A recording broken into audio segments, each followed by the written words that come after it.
Hello, you two. I'm glad you got my letter. Durin's awake and waiting on the bench over there. I'm here if you need help. Just give me a shout. Don't worry about us. We'll be fine.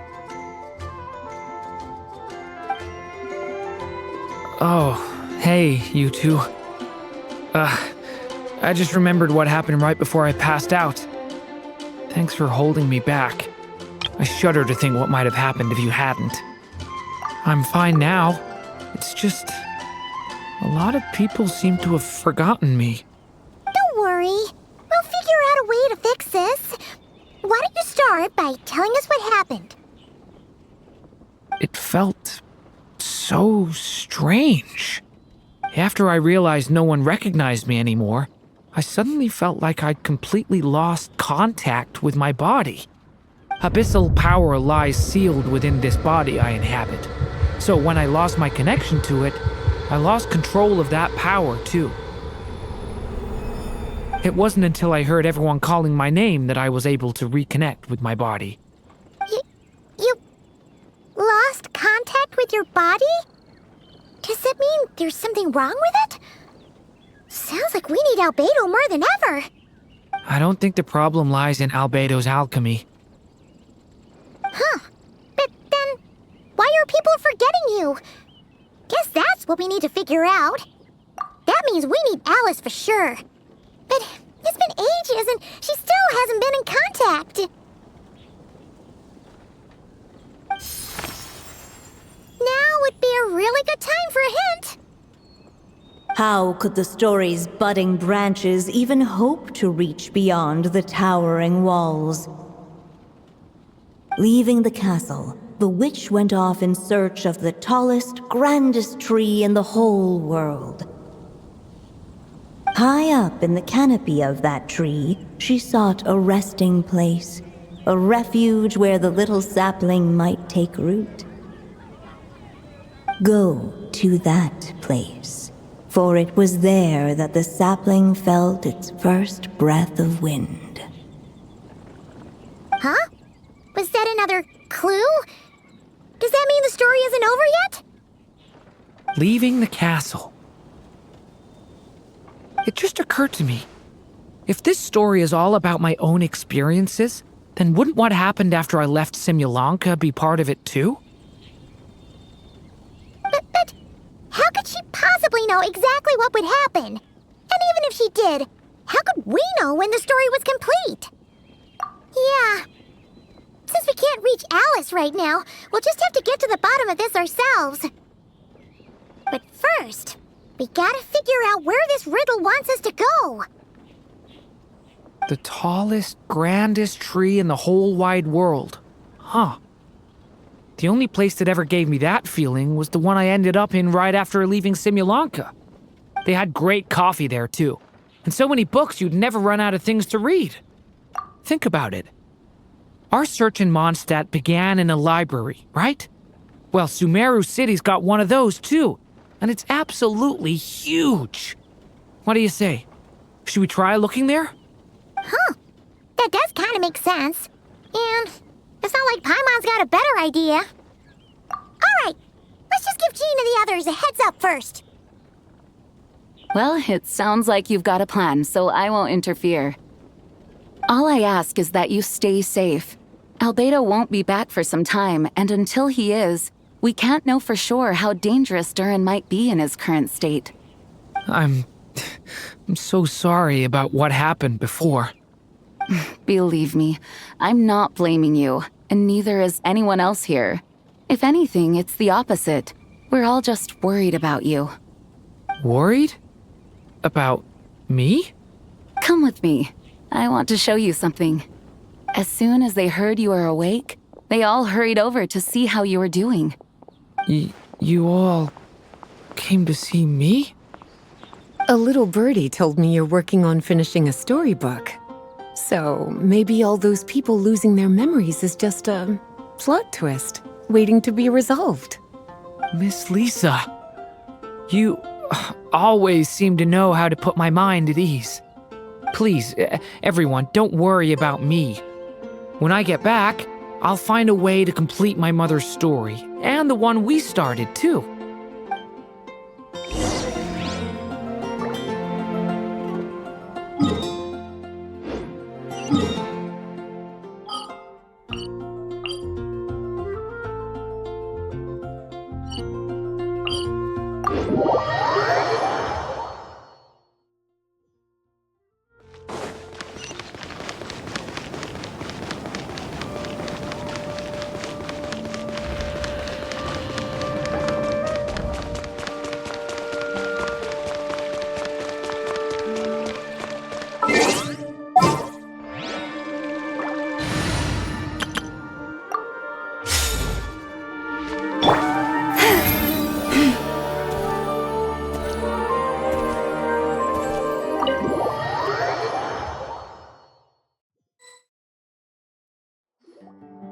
Whew. After the library hunt in Mondstadt, it's not as if Paimon was expecting this to be easy. But this... yeah... this is something else. Where do we even begin? Even the clue this time seemed kind of cryptic.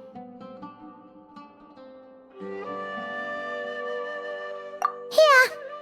Guess the best we can do is stay on the lookout for more weird things going on.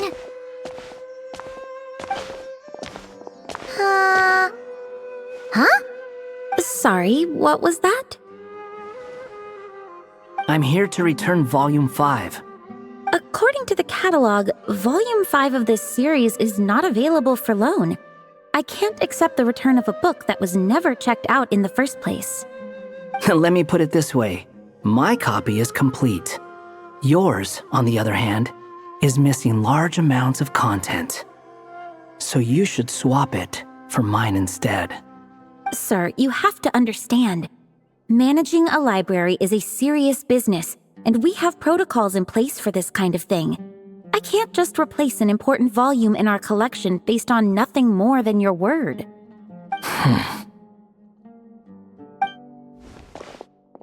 Look what the Wandering Tom dragged in! Oh, it's you. And, what is it you're doing here? I'm a traveling scholar, as you know. Isn't a library the most natural place for me to be? Well, the last time we saw you was all the way in Nodcry. Paimon just didn't expect to suddenly see you in Sumeru, that's all. There were some things I needed to come back and take care of. Some documents had gone missing, so I tracked them down, restored them to their original condition. And now, I'm here to return them. And considering what I'm planning to do next, it feels like a weight off my shoulders. What's going on with you, huh?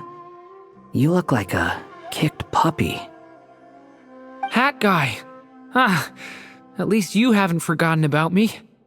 What's that supposed to mean?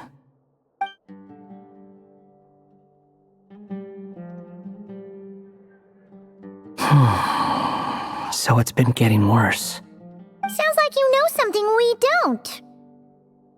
After he left Simulanka, he spent some time traveling Sumeru with me.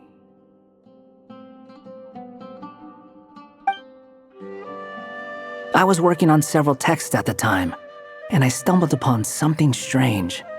Anytime Durin of Simulanka was mentioned, before long, the record would disappear. Which means, all the remaining records on Durin are about the evil dragon that fell on Dragonspine. How did you even discover that? If I remember correctly, Hat Guy loved the time he spent in Simulanka so much that he started writing a travel log. That's besides the point. The fact is, you're not affected by the ley lines of this world. I'm sure you can grasp the implications of what that means. His case is different from mine. It's more like the world itself refuses to accept his existence. It started with a few written records, but now, it sounds like it's spread to people who never met him or didn't know him well. At this rate, the whole world might forget him altogether. The whole world? But that includes all my friends in Mondstadt, and even Hat Guy, too. So that's what you've been worried about all this time? Why didn't you just tell me? There are more important questions right now, like figuring out how to fix this. That mage clearly cared a lot about her child. She left that book behind for a reason. If you want answers, isn't that the place to find them? You think that didn't occur to us already? Problem is, we need to find the memory that unlocks the next chapter first. Mind if I take a look? I just want to know what secrets this book is hiding. Besides, I've run into a bit of red tape, so I've got time. Of course. Be my guest. So, the memory we've been looking for was about you all along?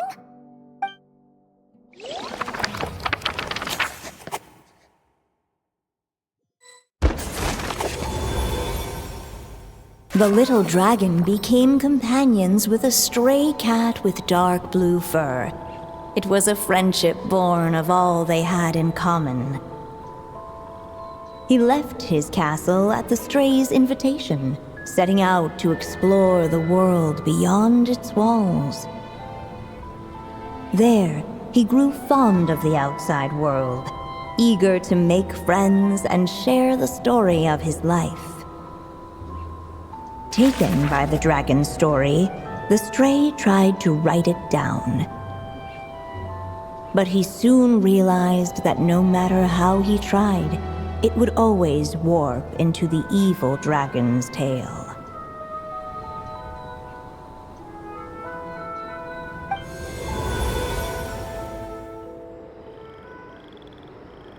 So, this is the world where this chapter takes place? Looks like we're at the top of some kind of gigantic tree. This one must be about what happened to me when I first arrived in Teyvat. No wonder the memory that unlocked it was about Hat Guy. Most of my memories from that period were. Hold on. Anyone want to explain how I ended up looking like this?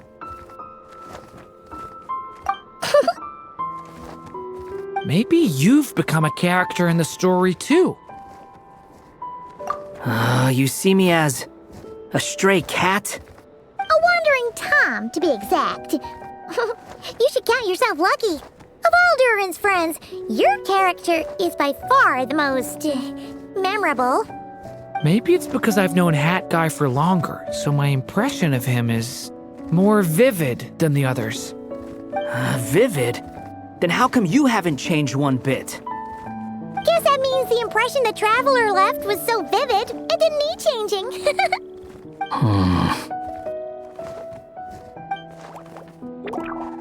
Hello, everyone! Ready for today's adventure? It's the storybook, Durin. Oh. So you're not playing yourself in this one? Does that mean the two of you have even more memorable roles to play? Where are we going today, kitty cat? Whatever. Just follow me. Same as always. Okie dokie! Can we chat along the way? If you have something to say, just say it. Was that seriously how the two of you communicated when you first got here? Yep. Anyway, how do we get ourselves out of here? Usually, the narrator gives hints to help us figure out what to do.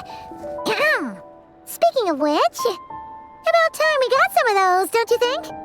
The story's vines had woven themselves together into a giant tree, the boughs of which a little storyless dragon now paced, homeless among its leaves. He had to find a way to leave this place and set off in search of a home of his own. If he stayed, the world would erase him from its memory altogether. To leave this place? But where am I supposed to go? The little dragon felt completely lost. Just like the vines, the road ahead branched off into different directions, twisting and turning before disappearing into the mist.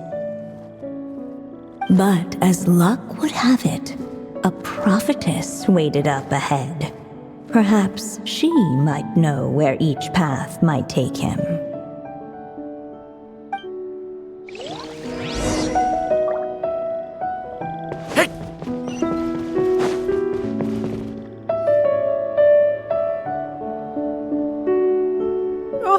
You must be the little lost dragon. It's true. My friends and I are lost. This meeting was no accident. The prophetess was in fact the seer witch, here to present her promised gift. The seer witch? Oh yeah! That's Mona's teacher, right? The old hag? Insolent child. I am the seer witch, your prophetess, not some old hag. Sorry! Now, little lost dragon, I have come to bestow the gift I once promised. A prophecy. A prophecy? Hear me now, for my prophecy is this. One day, the dragon from beyond the castle shall be reborn, and none may avert its coming.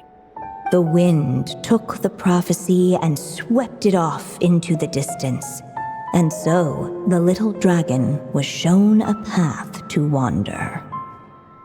As far as I remember, once that alchemist from Mondstadt learned about the prophecy, he chose to stand with you against the evil dragon. So, what does any of this have to do with you being forgotten? Oh, wise witch of prophecy! Could we trouble you with another question? As enigmatic as she was elegant, the seer witch spoke no more, for her thoughts had long since returned to the starry firmament above. Just when we actually needed her. The seer witch was my mother's friend, so the prophecy she just gave should turn out to be helpful. Well, it's not like we've got better options. But, if all we need to do is leave this place, which path should we take? Why don't we take a look around?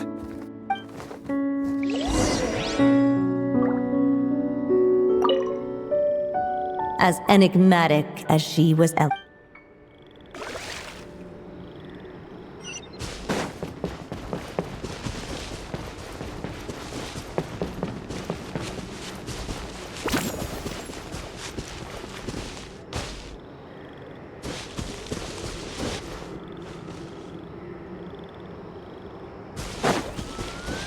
The wind kept blowing, but the little dragon had not yet resolved. If we go this way, we'll be heading back to Mondstadt, just like we planned. Out of all the options so far, this seems like the safest, right? At least we know what happens next. He helps stop the evil dragon from returning, gets a new body, makes a whole bunch of friends, who all just forget about him. But you didn't forget, Hat Guy. I'm just saying, choosing this path wouldn't solve the main problem. You'd still end up being forgotten. Huh. I'm not against choosing this path. I just wonder what secrets it might be hiding. Let me think about it.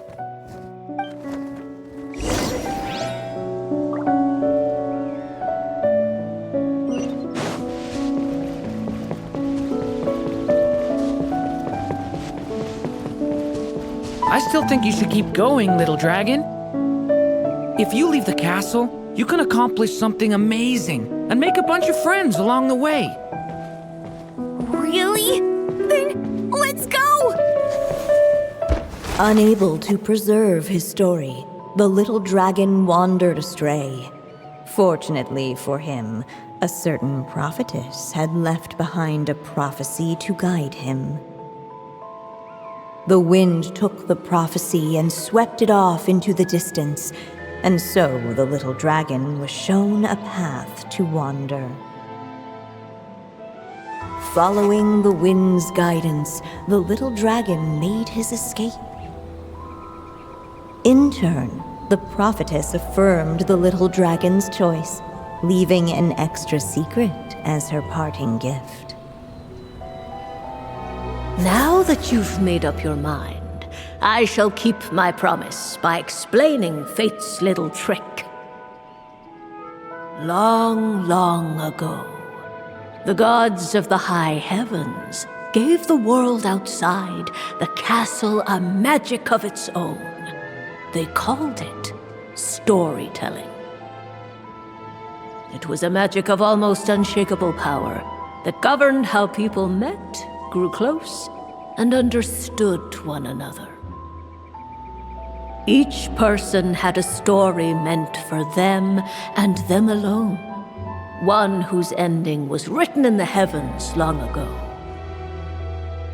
In truth, your story and the evil dragons are simply two versions of the same tale, and that is something the magic of storytelling cannot abide.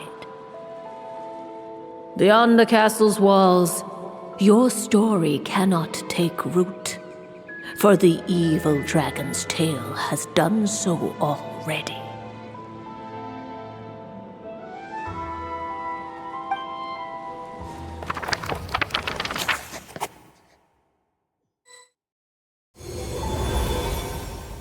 So, that was the secret? Huh. But what does that mean? You still don't get it? Simulanka Durin and Tevat Durin share a special kind of connection. Their fates are mirror images of one another. While they were in two separate worlds, there may have been some mutual influence, but their fates were independent. But when Simulanka Durin came to Tevat, a version of his fate already existed there. So, how can two fates exist at the same time? The answer is, they can't. The rules of this world don't allow it. You can't return a book you never checked out in the first place. So, what's Durin supposed to do? Those mages seem to have come up with quite the ingenious solution.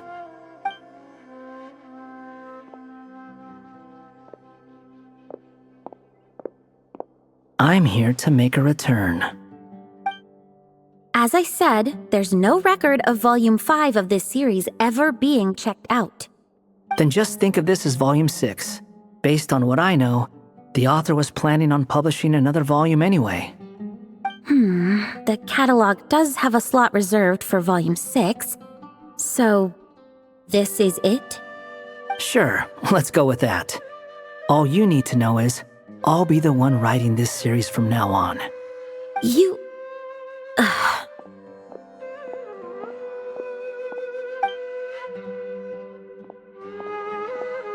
What are you up to this time? Remember the red tape I mentioned before? Well, I just took care of it.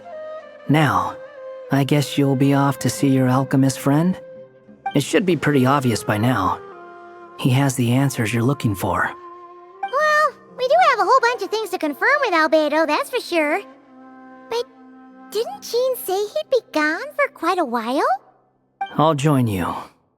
Just let me know when it's time to go. Hat guy?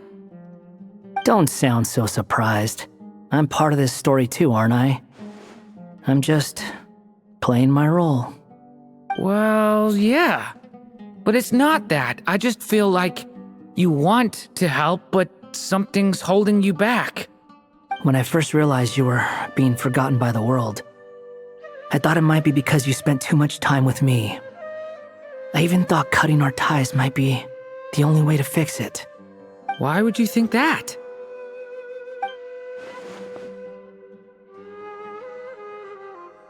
It doesn't matter now. Judging from the answer this book has given us, I was probably overthinking it.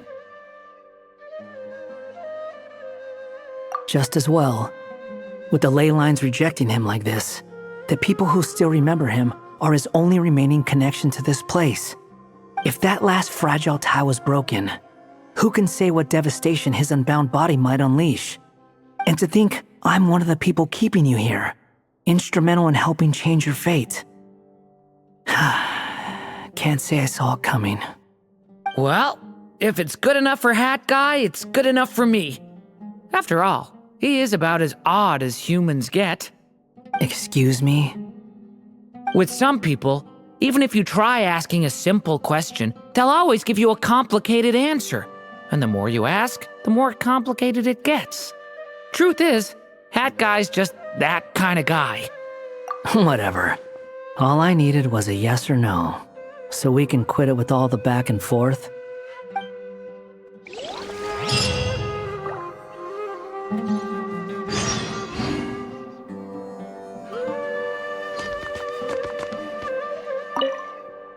I'm sticking around for the next few days.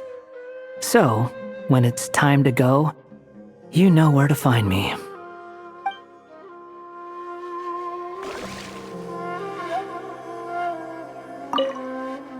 If you feel like stepping back into the story, just come find me.